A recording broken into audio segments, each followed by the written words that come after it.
Hey guys, Monochrome here. It's your headless host.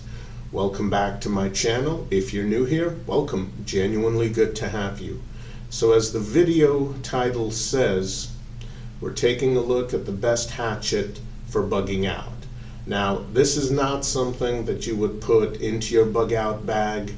I found that the most effective hatchets tend to be too heavy for that. A good folding saw, even a long folding saw, is going to have a very thin profile and is going to be a lot better for your bug out bag. This is something that you would keep in your bug out vehicle in case you need to pull over for the night, make camp, and might need to process some wood.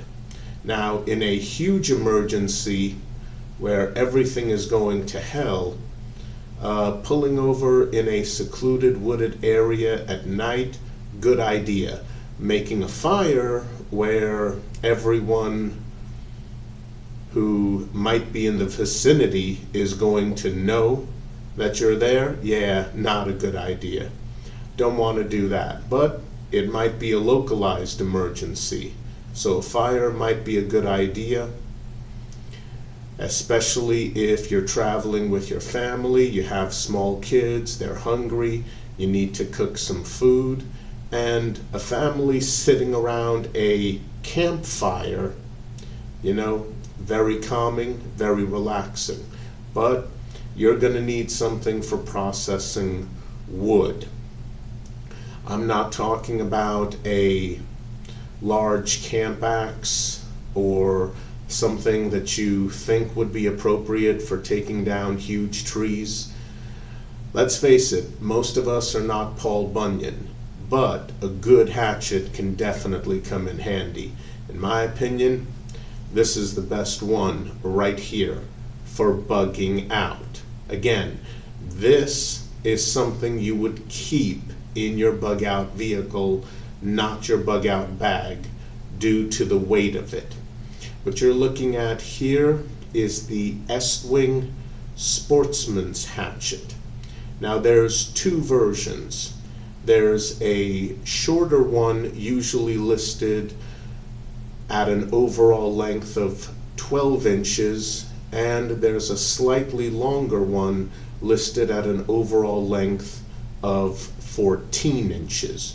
You're looking at the 14-inch one right here. Now I do apologize, my camera was acting up, and with my usual format there was no way I could get this hatchet in the picture fully. So we're gonna have to do it this way, guys. Hope you don't mind. Anyway, always good to try something new. So why is this the best hatchet for a bug out situation? Well, here's the main reason right here. That's right. Single construction. This is all steel. It runs all the way down here, and you end up with a stacked leather washer handle, and this is coated.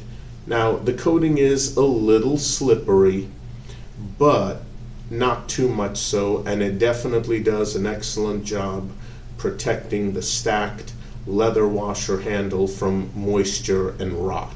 So that's important. Also, I do like the bend in the handle, because when you're using this and you're chopping, you know, as with a typical hatchet, when you're chopping with it, it wants to come out of your hand. So this bend that a lot of hatchets have, very useful for that. Now you might be thinking, well, okay, it's single piece construction, but why is that important? It goes to mentality and the type of situation you're facing. Guys, I know there's a lot of fantasizing that goes online about, oh, well, if I was caught in a bug out situation, I'd grab my bug out bag, I'd grab my family, Jump in the truck, jump in the SUV, we're good. Anyone threatens us, I've got my handgun, I got my shotgun, I got my rifle, everything's good. The reality is very different, guys. It really is. In a bug out situation, it is basically chaos. It's chaos all around you. Even if you've prepared, if you've got a family, chances are they haven't. Maybe your spouse has, but if you have kids, especially small ones, no. You could try to make it seem like an adventure for their sake, which really would be a good idea. But honestly, it's just going to be chaos all around you. Even a localized emergency that would require you and your neighbors to get the hell out of Dodge. I mean, seriously, guys, it's just going to be chaos. Most likely not controlled chaos. So you just need stuff that works. You need to eliminate as much as you can that could go wrong for you and your family while bugging out. And I have quite a few traditional axes, tomahawks, and hatchets, and I love them. I love some of them better than others, but the reason why this one is the best for bugging out is because it's pretty much bomb-proof. Nothing can really go wrong. This is not a handle that's going to snap or break on you if you're swinging it trying to split some kindling and accidentally hit a rock on the ground instead. This is not wood. This is one solid piece of steel all the way down. I mean, this is not going to break or snap on you the way a traditional hatchet might. And that is one thing that you can definitely eliminate. So why not? Because if you have a traditional hatchet and it breaks, you now have basically a worthless tool. What are you going to do? Stop in the middle of bugging out and fix it? No. Bugging out is about getting from your home to your bug out location, no matter what that location might be. Bugging out is about getting from home to your bug out location as quickly, as safely, and again, quickly. Absolutely. I mean, you don't want to be doing 100 on the freeway, but at the same time, it's all about time. Bugging out is about getting to your bug out location as soon and as safely as you can. You don't need anything slowing you down. And if you have a traditional hatchet and you're processing wood for a campfire because you've stopped for a few hours to get some sleep, much needed sleep, and that traditional wooden handle breaks on you, well, you're screwed.